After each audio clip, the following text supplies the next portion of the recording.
This week our focus is to read smoothly like we're talking.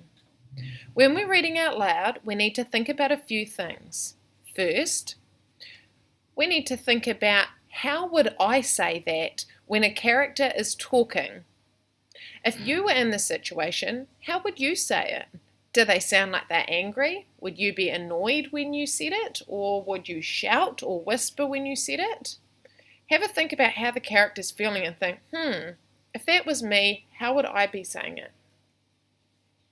The next thing we need to think about is, what does the punctuation tell me to do? If there's an exclamation mark or a question mark, then that gives us a few clues about how we should read it. The next thing we should do is read it in our heads first. When we read it in our head first, it gives us a chance to think about the other things. It gives us a chance to think about how we would say something, and it gives us a chance to look at the punctuation and have a think about how we should be reading it. This week we're going to be focusing on those three things. How would I say that? What does the punctuation tell me? And read it in my head before I read it out loud so that we can read smoothly like we're talking.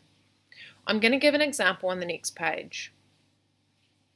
Here's an example. This section of text is from a school journal and it has heaps of talking in it. The main character's name is Chris down here, and as you can see there's lots of speech marks and there's lots of different punctuation where Chris and his dad are talking. I'm going to be thinking about, how would I say that? I'm going to be looking at the punctuation and thinking about what clues that gives me, and I'm going to be reading it in my head first. I'm going to quickly read it in my head first before I read it out loud, so it's going to go a little bit quiet for a sec while I read and concentrate.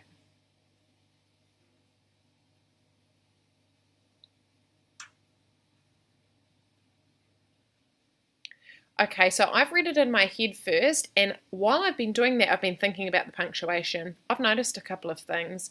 I can see in the first sentence there's an exclamation mark. That usually means somebody's shouting or talking a little bit louder.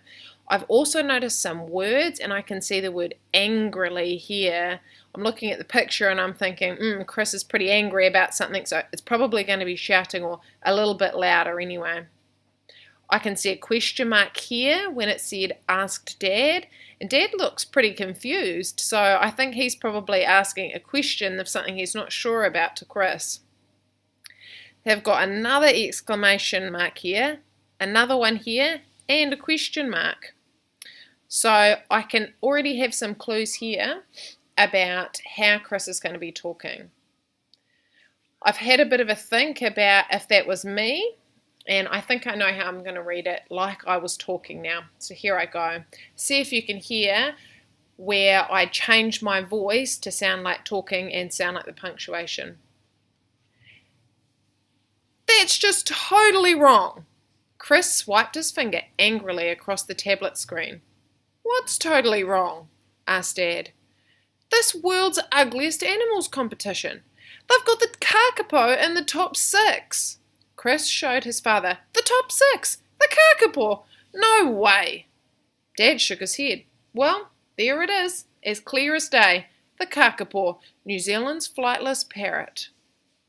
Could you hear where I changed my voice when there was exclamation marks, question marks, and full stops? I hope you could. This week we're going to be practicing reading smoothly like talking. Remember those 3 things, and you can watch the flipped video as many times as you like.